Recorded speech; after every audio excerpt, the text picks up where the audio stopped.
Olá, oitavo ano, boa tarde, tudo bem? Como estão? Espero que estejam bem. Não tem slide, porque como vocês já sabem, eu perdi o carregador do meu computador na mudança, então eu não sei onde está. Mas vocês já estão acostumados com as aulas assim, onde eu fico lendo e explicando o assunto para vocês e praticamente vai ocorrer dessa forma. Hoje a gente vai falar sobre dinâmica climática. Deixa eu começar explicando o seguinte. Para entender dinâmica climática, vocês precisam só ter a seguinte ideia. Eu tenho um clima de alta pressão. Clima de alta pressão, eles vão para lugares de baixa pressão, certo?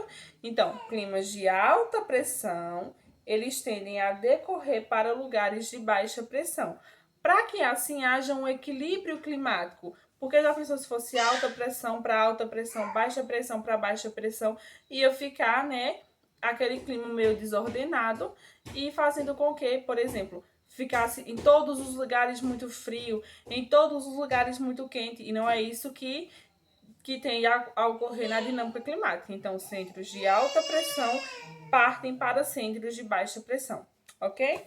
Vamos começar lá, página 48 do livro de vocês, Dinâmica Climática. O clima na Terra é fortemente influenciado pelos fatores astronômicos e terrestres que acabamos de estudar. Estes fatores exercem influência sobre os elementos climáticos, determinando o clima nas diversas regiões do planeta. São eles que determinam a umidade relativa do ar, as temperaturas de cada região, as ocorrências de chuva, entre outros. A dinâmica climática envolve um conjunto de variáveis que se relacionam de maneira o que dificulta em muitos casos a implementação de um modelo preciso de previsão do tempo. Nesse capítulo, vamos estudar as correntes de ar e de água, que são fatores importantes para a determinação climática, formação de nuvens de chuvas, ventos e prever fenômenos como El Niño e Laninha. É isso que nós vamos ver hoje. Então vamos lá. Fatores climáticos terrestres, né? São latitude, altitude, relevo, vegetação, maritimidade, continentalidade e correntes de ar. Tudo isso aqui exerce influência sobre elementos climáticos. Umidade do ar, ocorrência de chuva, temperatura e ventos. Vocês lembram que a gente estudaram que um está relacionado com o outro, né? Então, um influencia o outro, certo? Lembram que a gente estudou isso lá no capítulo anterior. Página 49, circulação atmosférica. A gente sabe que a atmosfera está em constante circulação, ela não fica parada. Por isso que ocorre tanta diferença de temperatura, de ar, mudanças climáticas, né? A circulação atmosférica diz respeito à dinâmica de circulação dos ventos ou das correntes de ar pelo globo terrestre. Ocorre porque nosso planeta não é aquecido uniformemente pela radiação recebida do Sol, né? Por quê, tia? Porque se o nosso planeta ele fosse aquecido diretamente pela radiação vinda do Sol, a gente teria um planeta extremamente quente. E não é o que pode acontecer, certo? Regiões mais próximas do Equador recebem mais radiação e, consequentemente, têm temperaturas mais elevadas. Já as regiões polares recebem menos radiação e apresentam temperaturas mais baixas. Dessa forma, está ocorrendo uma troca de massas de ar. Por que isso acontece também? Vocês lembram que isso aí também está muito relacionado à nossa linha do Equador. Lembra que a Terra faz aquelas inclinações, né? Quando vocês estudaram ali naquele capítulo sobre como o Sol estava, podia estar na vertical, podia estar inclinado, é isso que acontece, essa variação de temperatura, porque está em constante circulação e ocorre então as trocas de massas de ar. É uma troca, enquanto um está mais quente, outro está mais frio, enquanto um está mais frio, outro está mais quente. É essa troca que acontece. Convecção, pressão atmosférica e ventos. A convecção é um processo de transmissão de calor que acontece por causa da diferença de temperatura. Quando um fluido é aquecido, as moléculas passam a vibrar mais rapidamente. aumentando tanto os espaços entre elas quanto seu volume. Como resultado, a densidade do fluido diminui. Vamos lá, um exemplo. Quando eu coloco uma água para ferver, certo? O que é que acontece? As suas moléculas, por conta da temperatura elevada, elas tendem a se agitar. Quando elas tendem a agitar, elas vão ferver. Podem perceber que quando a água está fervendo, as moléculas elas estão em constante movimento, só que elas vão se afastando, elas estão em lugares diferentes. Isso vai ocorrer também, vai fazer com que a água diminua. Por quê? Porque esse processo de ferver, essas moléculas se movimentando o tempo todo, vai trazer uma alteração em seu volume. Então, esse processo de convecção basicamente é isso. Como resultado, a densidade do fluido aumenta, ou seja, a temperatura vai ficar mais alta e a água ela tende a começar a evaporar. Um exemplo do processo de convecção é uma chaleira com água sendo aquecida no fogo, que foi o exemplo que eu acabei de dar para vocês agora, certo? Página 50, o processo de movimentação das massas de ar segue o mesmo princípio. Quando é aquecido, ele fica menos denso e sobe. Pronto, vamos lá. Foi justamente o que eu expliquei para vocês agora no comecinho da aula. Veja só. Centros de alta pressão vão para centros de baixa pressão. E assim acontece o contrário. A área de baixa pressão vai para centro de alta pressão. Isso acontece por conta do vento e porque a nossa atmosfera ela está em constante movimento. Formação. Gente, isso é minha bebê, como vocês sabem, né? É vida de mãe, estamos em casa. Formação de nuvem. As nuvens são constituídas de minúsculas partículas de água no estado líquido ou gelo, ou ambas ao mesmo tempo, em suspensão na atmosfera. Essa formação de nuvens, ela acontece da seguinte forma. Vocês lembram que eu já dei o exemplo da chuva para vocês, né? Todo o ar, ele é levado. Nossa transpiração, quando nós suamos a transpiração das plantas, elas caem sobre o solo. Essa transpiração se forma em pequenas gotículas, fazendo com que subam, se condense e vai formar as nuvens. E essas nuvens, elas vão nos devolver tudo isso com gotículas de águas, ou seja, o que é a chuva. Então, a formação das nuvens, ela basicamente ocorre dessa forma. Ou seja, para que as nuvens se formem, é necessário se ter vapor de água e condensação.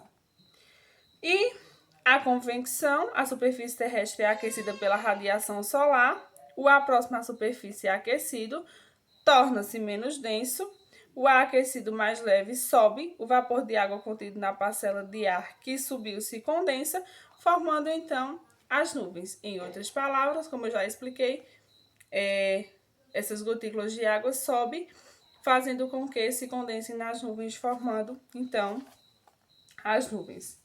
Levantamento do ar devido à topografia ocorre quando o ar é forçado a subir devido a um aumento de montanha ou cadeia de montanhas. O ar, ao subir a montanha, torna-se mais frio, diminui a temperatura, favorecendo a formação de nuvens. Então, esse levantamento de ar, ele é tido através de superfícies aquecidas. Então, superfície muito quente, com o fenômeno natural que é os ventos, elas vão subir, chegando a montanhas, por exemplo, e tornando o ar mais frio. Convergência de ar ocorre devido ao encontro de dois fluxos de ar com direções diferentes em uma região de baixa pressão. Um exemplo disso é o encontro de ar quente com ar frio, vai formar uma convergência de ar.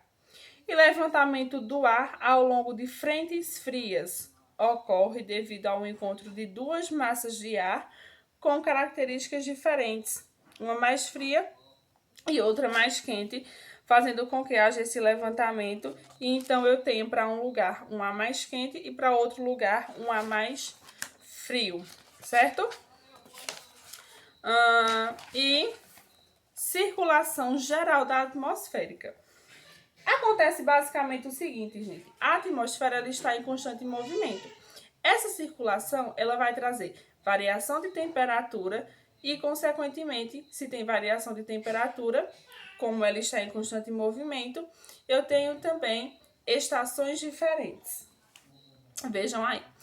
O clima no planeta é formado fortemente influenciado pela circulação geral da atmosfera. A diminuição dos ventos globais leva em conta as diferenças de pressão nas diversas regiões. Essa variação é resultado da incidência desigual de energia solar sobre o planeta. As regiões mais próximas do Equador, elas tendem a receber mais radiação solar. Como eu disse, diferentemente das regiões polares, elas tendem a receber menos radiação solar. Se tem muita radiação solar, eu tenho temperatura de baixa pressão. Se tem menos radiação solar, eu tenho uma temperatura de alta pressão. Então, baixa pressão quente, alta pressão frio, certo? A movimentação de massas de ar em nível global segue uma dinâmica baseada na formação de 3 células de movimentação atmosférica.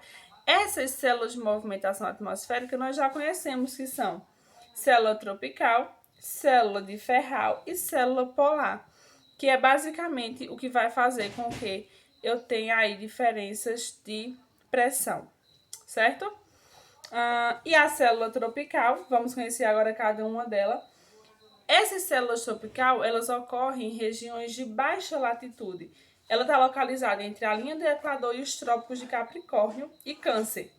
As regiões mais próximas à linha do Equador são mais quentes. O ar é menos denso, sobe e se desloca na direção dos trópicos. A célula tropical é formada dos ventos alísios devido ao movimento de rotação da Terra. Os ventos alísios seguem no sentido sudeste-noroeste, no hemisfério sul, e no sentido nordeste-sudeste, no hemisfério norte. Então, essa célula aí, elas estão presentes em regiões de baixa temperatura, fazendo com que, se é de baixa temperatura, fazendo com que eu tenha um clima mais frio.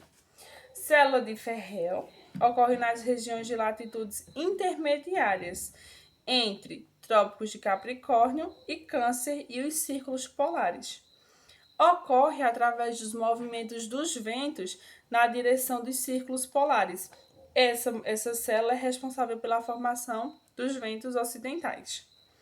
A célula polar ocorre em regiões de alta latitude, próximas de regiões polares, ou seja, também através de vento, né? As massas de ar, essas massas de ar, elas chegam aos polos e sofrem um resfriamento, fazendo com que tenha assim um clima então mais frio. E circulação oceânica. Como a circulação de massas de ar, a circulação oceânica é um fator determinante no transporte do calor no nosso planeta. Ele é fundamental no sistema de controle do clima terrestre. Mudanças na dinâmica da circulação oceânica, como consequência do aquecimento global, por exemplo, podem ocasionar mudanças drásticas no clima do planeta. As correntes marítimas têm grande importância para o clima, que foi o que a gente já estudou, principalmente porque são responsáveis pelo equilíbrio de temperaturas e umidades, né? Como a circulação oceânica, elas são lugares muito largos, ou seja, o mar infinito é um lugar imenso, extenso.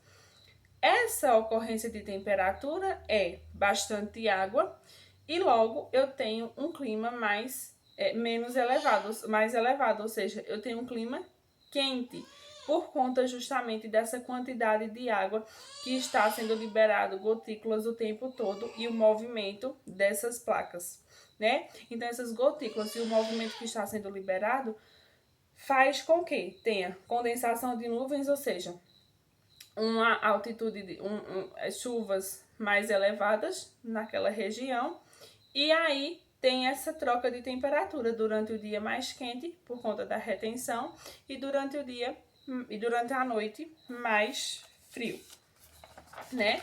Que são as correntes quentes e correntes frias.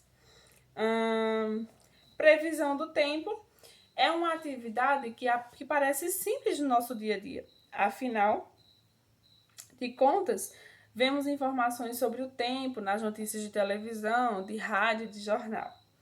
Os dados que compõem a previsão do tempo são obtidos por meio da coleta de diversas variáveis, como temperatura, pressão atmosférica, umidade, quantidade, precipitação, velocidade dos ventos, entre outros. Para obter as informações necessárias para análise e previsão do tempo, agências e institutos de pesquisas espalhados pelo mundo inteiro coletam dados por meio de estações meteorológicas, balões atmosféricos, satélites, boias oceânicas e radares. Tudo isso eles têm são tecnologias avançadas para se ter, de fato, uma informação sobre a previsão do tempo. Com esses dados, softwares específicos e supercomputadores realizam os cálculos e a leitura de informações e imagens, alimentando os modelos meteorológicos. No entanto, a leitura correta dos dados e análise são realizadas pelos meteorologistas, peça fundamental nesse processo. Os resultados são apresentados na forma de probabilidades feitas com base na comparação com outros dias que tiveram características semelhantes. Lembra que eu falei para vocês na aula passada? Todos esses dados, ele vem de outros dias. Por exemplo, semana passada foi uma semana muito fria, há 15 dias atrás. Já semana passada foi uma semana mais quente. Então, eles pegam esses valores e eles dão uma porcentagem. E aí, eles vão analisar se a gente vai ter uma semana chuvosa, se vai ser uma semana muito quente. É através disso que eles fazem esse levantamento de dados. O que é preciso para elaborar a previsão do tempo? Estações meteorológicas, satélites, balões meteorológicos, boias oceânicas e os meteorologistas para que eles possam, enfim, fazer uma organização e ter um levantamento sobre como será a previsão do tempo. O que seria uma experiência legal para a gente fazer e eu vou fazer uma atividade com vocês relacionada a isso. Certo? Vou deixar vídeos complementares, dúvidas já vão tirando no privado para que a gente já possa ir agilizando, porque como vocês sabem, a turma é grande. Beijos e até já!